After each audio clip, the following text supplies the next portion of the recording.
Bienvenidos a una nueva clase de Farmacología 1. En este caso vamos a ver farmacovigilancia. Los primeros hechos que llevaron al surgimiento de la farmacovigilancia tuvieron lugar en la década del 60 en Alemania, cuando se tomó conocimiento de que existía un número elevado de niños que habían nacido con malformaciones en los miembros, algo que se denominaba focomielia. Como estos casos no eran frecuentes, las autoridades científicas comenzaron a investigar el motivo de la súbita presencia de dicha enfermedad. Luego de los análisis pertinentes, llegaron a determinar con precisión que las madres de los infantes mal formados habían consumido durante el primer trimestre de su embarazo un medicamento llamado talidomida. Dicha droga era usada para controlar los vómitos tan frecuentes en las mujeres embarazadas, pero tal como era usual en aquella época, no se había ejercido un control sobre sus posibles efectos adversos luego de aprobarse su comercialización. Por eso, vamos a definir farmacovigilancia como la evaluación del uso y de los efectos adversos de los medicamentos que se comercializan por medio de la identificación y cuantificación de los riesgos que conllevan. La Administración Nacional de Medicamentos, Alimentos y Tecnología Médica, conocida como la ANMAT, cuenta con un departamento de farmacovigilancia, el cual periódicamente recibe notificaciones espontáneas de efectos adversos de los medicamentos que los profesionales de la salud prescriben a sus pacientes. Con dicha información se ha podido conformar una base de datos que incluye todos los fármacos que se comercializan en Argentina.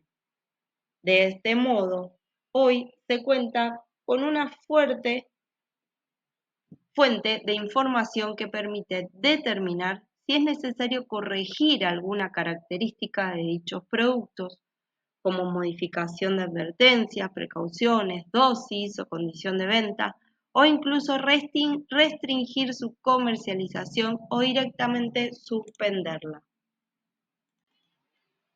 Dentro de los proveedores de datos podemos distinguir tres clases: notificadores periféricos, notificadores espontáneos y usuarios de medicamentos.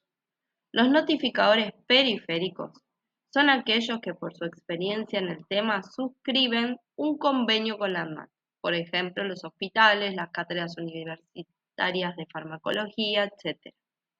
Los notificadores espontáneos son aquellos profesionales pertenecientes a hospitales, clínicas, cátedras universitarias, consultorios privados, farmacias, etc., que detectan eventos adversos y comunican su hallazgo al efector central, Departamento de Farmacovigilancia de la ANMAT.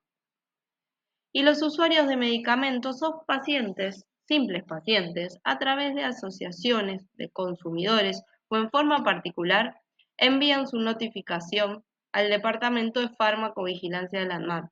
La mayoría están relacionadas con sospecha de falta de eficacia o alteraciones de medicamentos.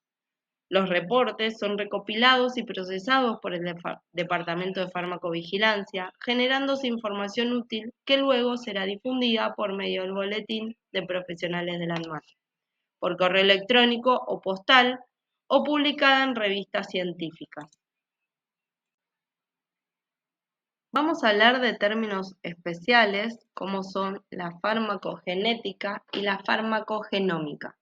La farmacogenética es la disciplina que estudia el efecto de la variabilidad genética de un individuo en su respuesta a determinados fármacos. La farmacogenómica va a ser la disciplina que va a estudiar las bases moleculares y genéticas de las enfermedades para desarrollar nuevas vías de tratamiento. Los medicamentos constituyen hoy día una de las causas de reacciones adversas que resultan en una importante morbilidad y mortalidad en pacientes, así como en un aumento de los costos de salud. Esto es debido a que los actuales sistemas de investigación y desarrollo presuponen que los pacientes son un conjunto homogéneo y que por consiguiente los medicamentos eficaces y bien tolerados en uno lo serán también en el resto. Así, la falta de eficacia de algunos tratamientos es realmente elevada en diversas enfermedades como el Alzheimer, hablamos de un 30 o un 60%, la esquizofrenia, hablamos de un 25 o un 75%, o la hipertensión entre el 10 y el 70%. La experiencia clínica, sin embargo, nos muestra una realidad distinta. Medicamentos que funcionan bien en algunos pacientes son ineficaces o causan reacciones adversas en otros, incluso hasta mortales. Estas variaciones individuales en la respuesta a fármacos deben deberse a la influencia de factores endógenos y factores exógenos. Esos factores endógenos son de base genética, edad o sexo del paciente, y los factores exógenos son, por ejemplo, la dieta, el uso de agentes xenobióticos como el café, el tabaco, el alcohol u otros medicamentos. Se refiere a abordajes que tienen en cuenta las características de todo el genoma, mediante una visión integrativa. Tanto la farmacogenómica como la farmacogenética intentan descubrir la contribución del genotipo de un individuo en la eficacia o toxicidad que tiene una droga en el mismo, solo que a diferentes niveles. La farmacogenómica ha tenido un gran desarrollo en los últimos años debido a las tecnologías de la era del famoso genoma, es decir, genómica. El objetivo de la farmacogenómica es la creación de fármacos a la medida para cada paciente y adaptarlos a sus condiciones genómicas. Entender el funcionamiento del genoma y la influencia que podría tener en la efectividad de ciertos fármacos se cree será la clave para crear drogas personalizadas que tengan una gran eficacia y efectos secundarios mínimos.